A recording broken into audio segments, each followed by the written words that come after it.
Say, is it okay to kiss the girl you like while she's asleep? Okay, fair enough. Is it okay if you met her once upon a dream? Okay, what about if it would save her and the entire kingdom from a deep 100-year sleep? Anyway, now that we've got that out of the way, now that we've put that point out there, let's talk about Sleeping Beauty. But first, I've got to say that this is the first time ever that the Fancast vote. You guys vote for which Fancast comes every Sunday. You know this.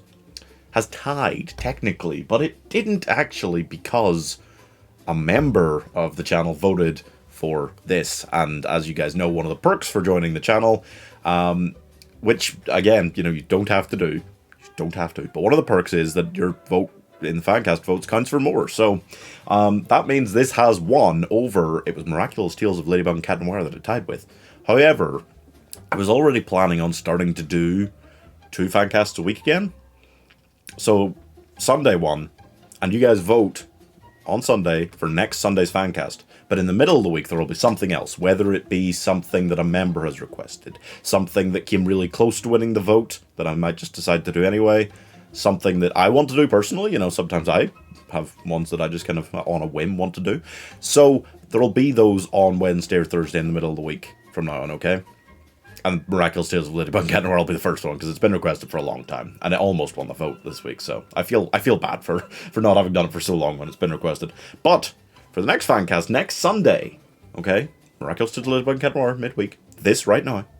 Next Sunday, what do you guys want to see? Do you want to see a Thumbelina Fancast, a Sky High Fancast, a Ralph Bakshi's Wizards Fancast, a Wally Fancast, or a Bedknobs and Broomsticks Fancast? You let me know, and let's get on today with Sleeping Beauty.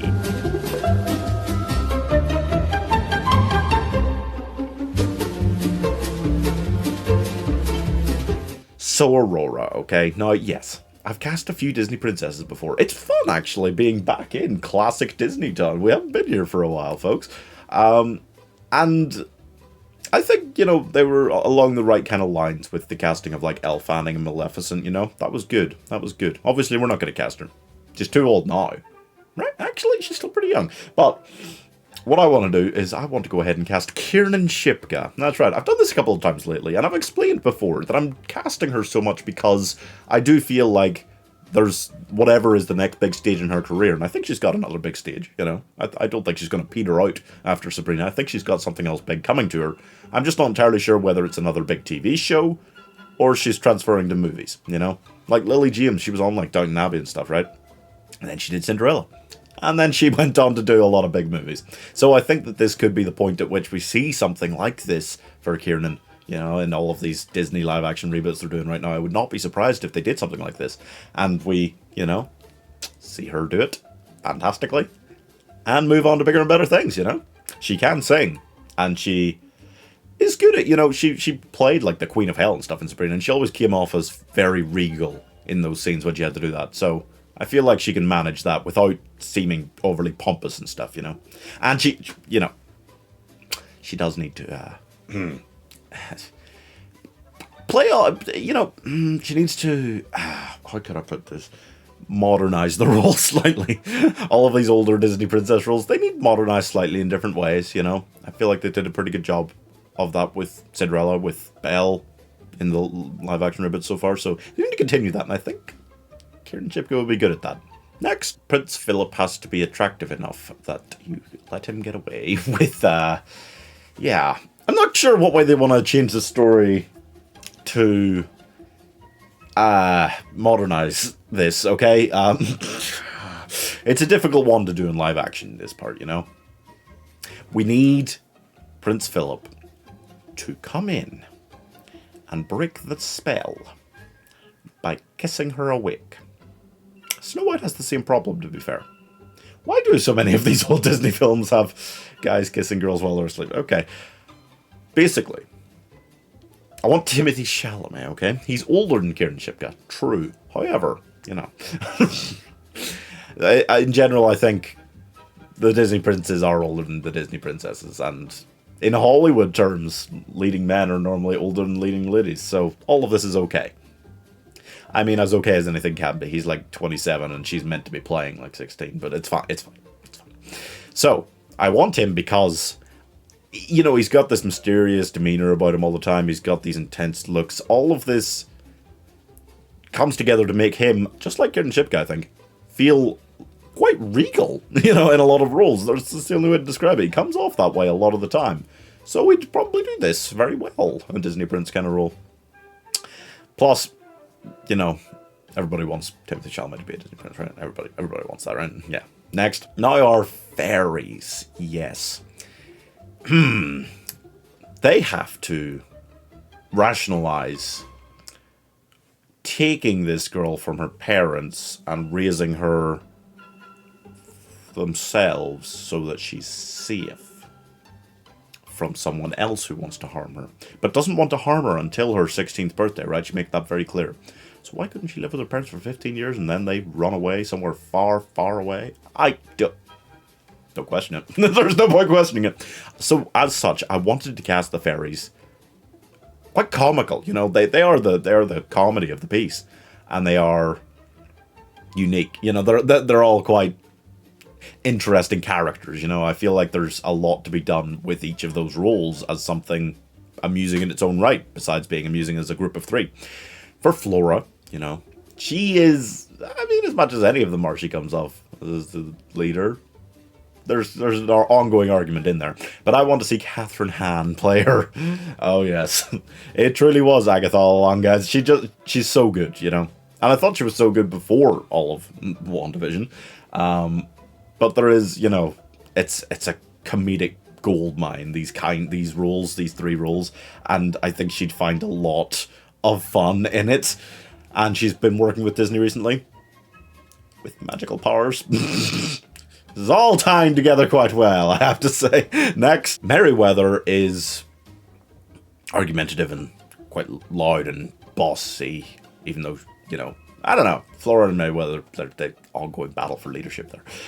I'd like to see Aidy Bryant play her, because she is also very funny. I've cast her a couple of times, I think, before, and I feel like she's one of the people on, like, the SNL cast who, there's always people ready to break out, you know, like Pete Davidson just recently kind of breaking out into film roles and stuff. Aidy Bryant's kind of done some film work and stuff, you know, but I imagine that soon we're going to see her do some bigger roles, you know. So I think that's the kind of one that could happen and lead to some bigger things for her away from SNL, you know. Also, I think she'd be quite good just really argumentative with Kathryn Hahn. I think that'd be really funny. Next, Fauna then, yes, she does look quite old, you know. None of them look like that young, and I am casting them kind of not old. Fauna, the main thing for me is she's not really involved in this leadership battle so much as argumentative side of things between the other two. So I want to see her more just kind of be happy doing her own thing, kind of absent-minded a bit. I think that'll be really funny to see her like that. So I want Amy Poehler to play her. Because just Leslie Knope doing just her own thing in the background. She's someone who could make that really funny. You know, just standing in the background while they're fighting, doing her own little bits of things, you know. I think she'd be really funny at that. I think she'd be really good at that. And that is a great set of three. I'm really happy with those three together as the fairies. I think they'd be fantastic. Next, King Stefan. Not an important role. No, not really. I mean, the kings kind of argue a bit. That Queen Leah is also there. Yeah. None of these roles that matter that much. I imagine in the live-action edition they'd matter more. Kind of like the king in Cinderella. Like, he mattered more in the live-action version. So I want to cast Patrick Dempsey. Why? The only word to describe it is he's regal, guys. He comes off as very regal in a lot of roles. He went Enchanted, right? He was Enchanted. He was the Prince in Enchanted.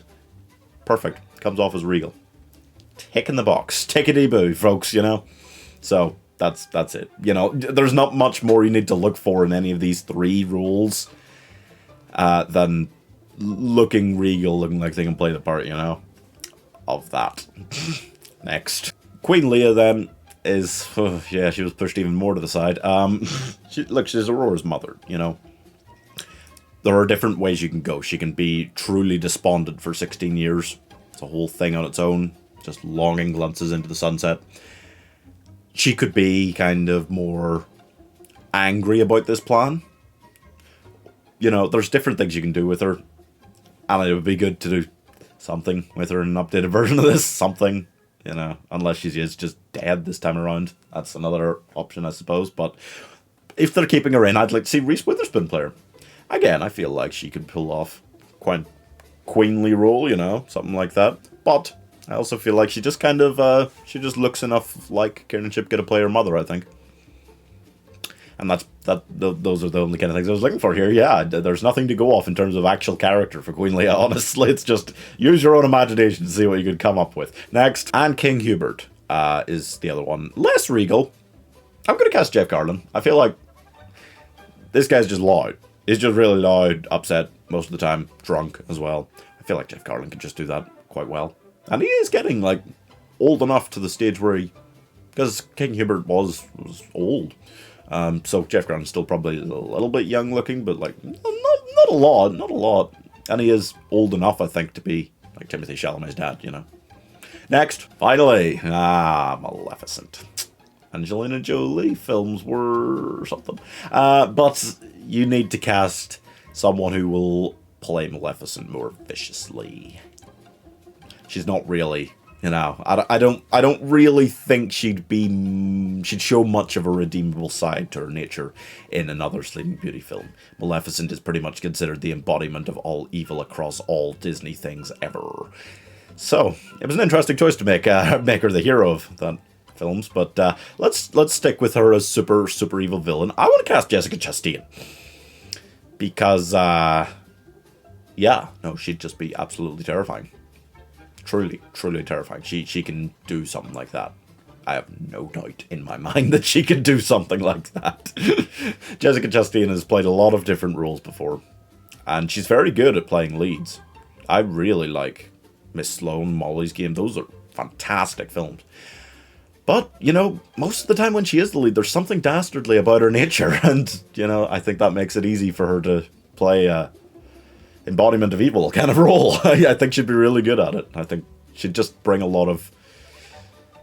Her style of charisma is very unique, and I think that in this role would make for something pretty extraordinary. And that is all for this one, folks. You let me know what of those next 5 fancasts you want to see next Sunday, and we will have from now on Wednesday and Thursday fancasts, so you can leave options for them down below. You can get a membership to the channel. There's a join button down there, and most importantly, you can subscribe if you haven't already.